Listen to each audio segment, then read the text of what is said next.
Let's get started right now with the top 4 botanicals that you want to consider if you have problems sleeping. What is a botanical? Botanicals just mean of or pertaining to plants, so they come from plants. And here are the 4. Up first is lavender. Yes, the beautiful flower that you probably know the smell of and maybe have even cooked with. Lavender is typically used as an essential oil, but they found improved sleep quality in women who are postpartum or just had a baby if they had a diffusion of lavender oil going in their bedroom or while they were doing their sleep routine to get ready for sleep. So this is when you want to use lavender, when you're trying to relax, soothe your system, really wind down and fall asleep.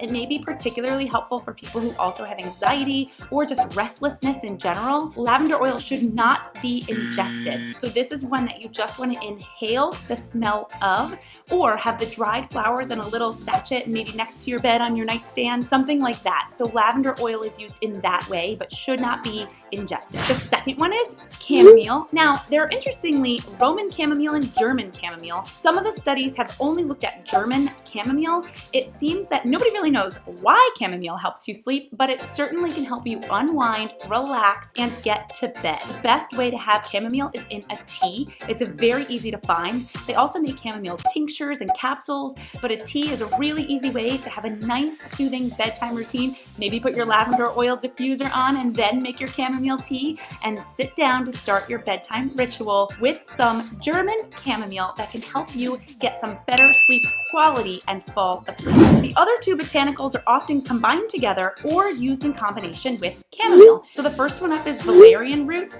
Unlike the beautiful smell of lavender, Valerian Root smells like stinky socks. So you can have this in a tea. Valerian is a plant that we use the roots or the stems for, and I gotta tell you, it's a terrible smell. Most often, you're gonna find it in a tincture or in a standardized extract that's then put into a capsule. So that's probably the easiest way to get valerian root, in a standardized extract capsule. Valerian is very helpful for people who have anxiety or people that want to have better sleep duration and better sleep quality. In a standardized extract of capsules, around 800 to 1200 milligrams at nighttime, valerian root is a better one if you stick with it for 1 to 3 weeks so that you can really notice an effect. So the other one that's often combined either with valerian root or with chamomile tea is hops. Yes, the flower that gives beer its beer hoppy kind of taste, that one, but you're not having beer to go to bed. That actually will harm your sleep, so please don't do that. But hops you can find also in a tincture or in a standardized capsule. You can also have a non-alcoholic beer that has hops in it. Seriously, they've looked at that.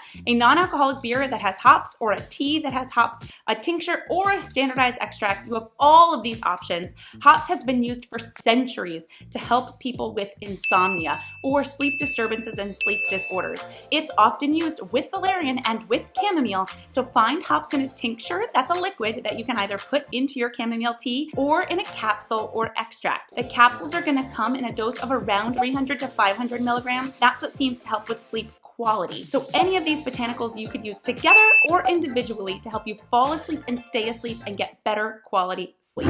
Hi, I'm Dr. P. A quick break to tell you that usually you're gonna find how to eat better to feel better here, but sometimes you've gotta eat things, sometimes you have to do things, and sometimes you just gotta take a couple supplements in order to live your healthiest life possible. And we all know that sleep is so important for us, and 35% of Americans are not getting enough or good quality sleep. And so that's why we're focusing on what you can take today in order to improve your ability to fall asleep and stay asleep. Let's move on to a supplement you've probably heard about, and that's melatonin. It's a natural hormone that your body can make. Many things suppress melatonin though, and the way we live today with screens and tablets and smartphones and computers and TVs, up until we go to sleep, our bodies have a really hard time making melatonin because all of those things are melatonin suppressors. We have to have dark and dusk and lights out in order for our bodies to get the signal to start making melatonin. We don't really do that. The cool thing about melatonin though is you can supplement, and you can supplement as needed. So especially if you're a shift worker, or if you have jet lag, or you switch time zones, or for some reason your natural 24-hour circadian rhythm, your body's natural sleep and wake cycles,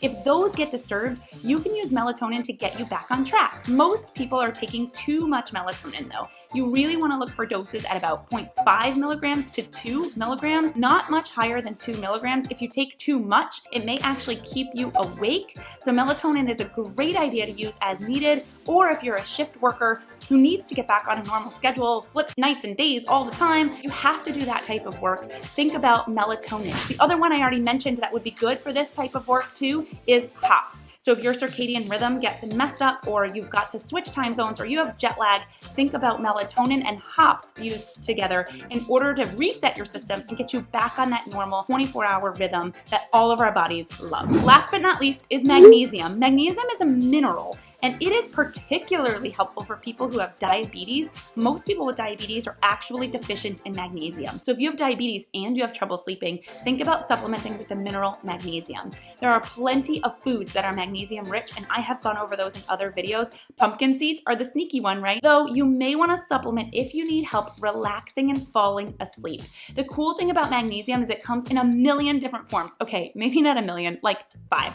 Let's see if we can come up with them all. A capsule or a tablet, or a magnesium salt spray, or a magnesium drink. There's one called Natural Calm. It's a very, very common brand out there, or an Epsom salt bath. So if you wanted a super relaxing bedtime routine, draw up a nice warm bath, put some Epsom salts in there, about a cup for one full bath, and then get your chamomile tea with valerian root or hops, have your lavender oil diffusing in the background, and you have got a lovely, relaxing sleep routine. That's what magnesium is good for, to calm your system and help you get better quality of sleep by helping you relax your nervous system and really get a restful night's sleep. So you really want to look for anywhere between 250 to 400 milligrams. On the bottle, it's going to say elemental magnesium. Do not go over 350 milligrams of magnesium. That's elemental magnesium on your bottle. Thank you for joining me today. Let me know which one you're going to try in a comment down below, and I will catch you in a future video.